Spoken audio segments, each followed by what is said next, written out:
GPS24 海外編シリーズエクスプロールシンガポール、ついに最終話になりました。本編の前にこれまでのエピソードをおさらいしておきましょう。初めてのシンガポール旅行、チェックリストを作って観光地を回りました。憧れのマリーナベイサンズに宿泊し、王道の観光地をとにかく巡りまくる3泊4日の旅行記。小さなトラブルが続きましたが、今のところは順調に過ごしています。たくさん詰め込みましたが、全部チェックできるでしょうか。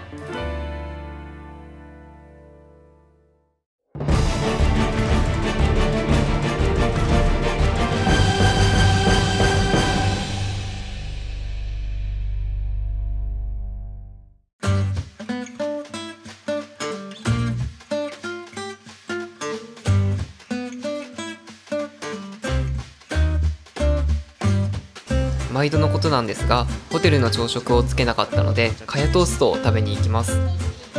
気に入ったら何回も食べてしまいます。この旅行の中で4回も食べてしまいました。つまり毎朝です。お昼は前回のエピソードでライオンダンスが始まって食べれなかったダックライスを食べたかったんですが、昨日買えなかったとこが閉まってる。残念ながら閉まっていたので、もちろんこれを買いました。点々のチキンライスです。同じものといえば、初日に行ったセントーサ島のココナッツミルクのシェイク、めちゃめちゃ美味しかったので、別の日に見つけた違う場所の同じ店舗で購入したんですけど、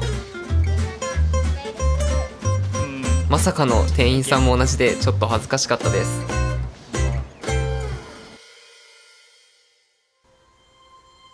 最後にもう一度どうしても行きたい場所があったので向かいます。シンガポールはシティ・イン・ヤ・ガーデンという緑化政策で、庭園の中の都市をコンセプトにした街づくりを進めているんですが、それの象徴ともいえる場所、ここガーデンズ・バイ・ザ・ベイです。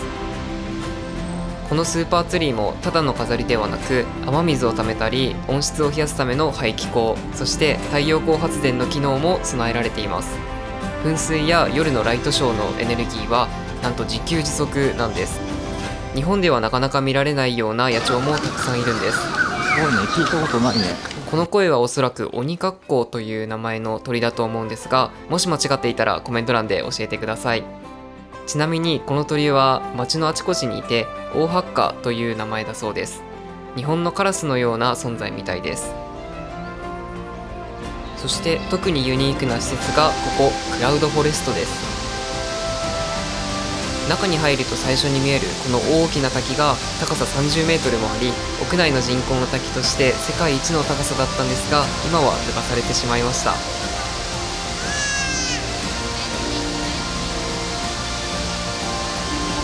く行こう。行こう。あー、冷たい。標高1000メートルの植物園を再現してるらしい。そうなんです。今までいた植物園はどれも熱帯の気候を再現していたので、とても暑かったんですが、ここは入ると少し寒いくらいなんです。ここはなんかめっちゃテンション上がるね。咲いてる花もなんか見たことないのが多いかも。あそこ上揺れないかな。昨日のスカイウェイめっちゃ揺れたから怖かったんだけど。ちょっと待って、これめっちゃ揺れる。ここあー怖い。こっからこの上に登れるみたい。山登りだね。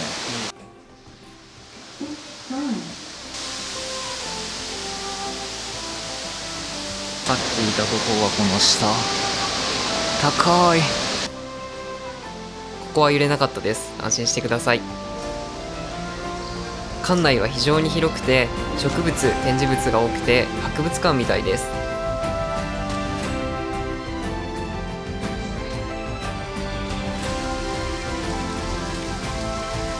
山の上から地下までトレッキングコースのようになっているので、とても見応えがあります。飽きてきた。めちゃめちゃ見応えのある植物園だったね。空港に行く前に一つやり残していたチェックリストを消化しに行きます。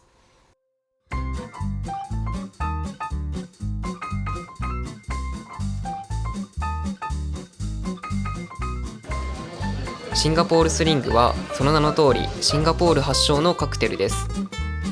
女性が人前でもお酒を飲めるようにと考案されたのが始まりだと言われています。ラッフルズホテルのロングバーはシンガポールで唯一ポイ捨てが許される場所で、食べ終わったピーナッツの殻は床に捨てていいんです。これが通常のシンガポールスリングで、こっちがノンアルコールのシンガポールスリング。甘くて確かに飲みやすいです。なのですぐに酔ってしまいました。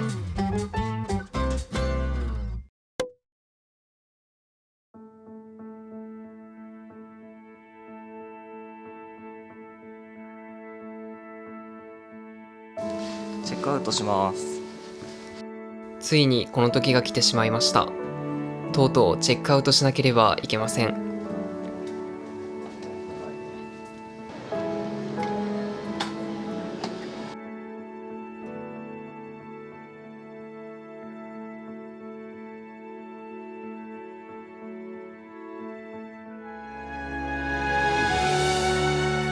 空港に向かう車窓の街並みから旅の記憶を思い出して街を離れるのがとても名残惜しく感じます。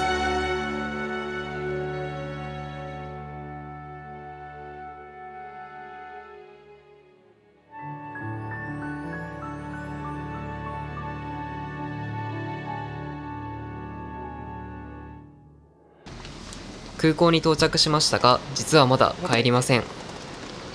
最後に一つ目的地があります。それはジュエルです。今回の旅の一番の目的がここでした。世界一だったクラウドフォレストの滝の記録を壮大に塗り替えたのがこのレインボルテックスです。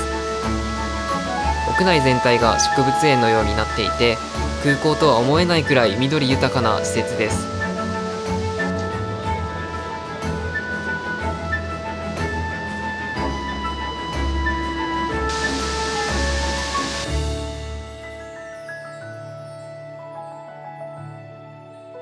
今回はここを見に来ただけではなくて宿泊します。ちょっと問題があったんですけどね。宿泊先はヨーテルエアというジュエルの中にあるホテルです。106。すごい曲がりくねってるね。清潔感があって立地もめちゃめちゃいいんですが、はい、どうぞ。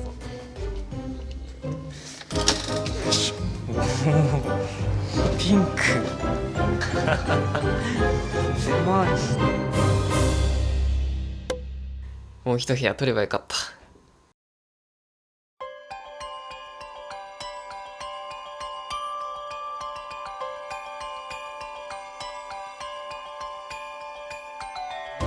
先ほどお伝えしたシティ・イン・ア・ガーデンの取り組みの一つで、政府が約1400億円という膨大なお金をかけて完成させたのがこのジュエルです。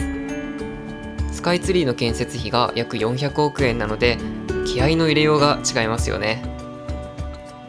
庭園都市として緑化政策に取り組んでいるシンガポールのシンボルのようなスポットです。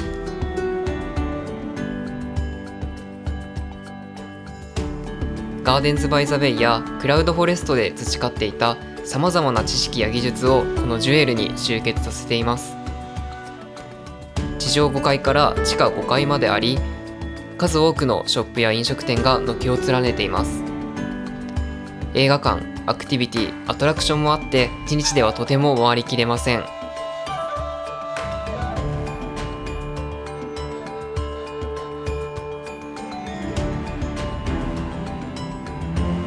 ターミナル間を結ぶスカイトレインは無料で乗ることができます。滝の近くを通るときには減速していて、必ず対向車両とすれ違うように計算されています。ジュエルには約9000枚のガラス板が使われていて、その一枚一枚が全て違う形をしています。建設工事の手間を想像するだけで気が遠くなりますよね。植物の配置や気温、空気の流れから湿度まで全てが計算され尽くされていて、本当に SF のような未来の都市を感じられて夢があふれる場所でした。こは必ずもう一度訪れたい場所です。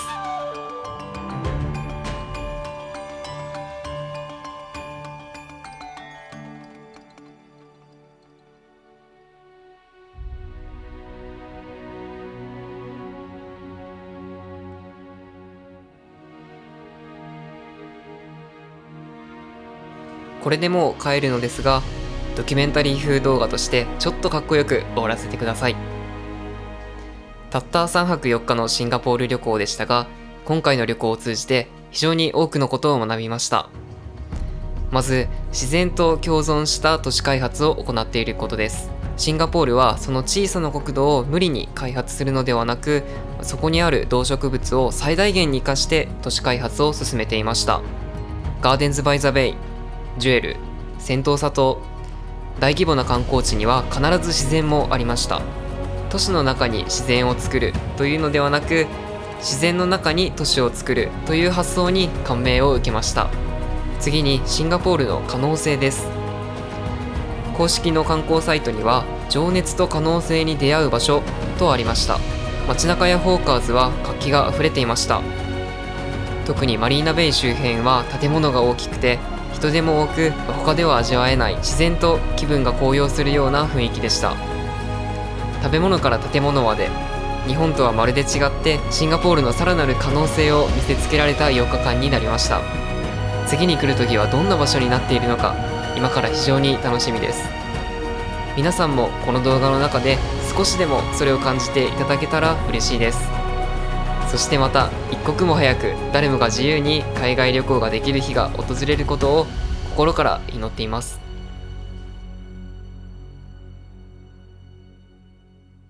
最後にこの旅行のダイジェストをご覧ください。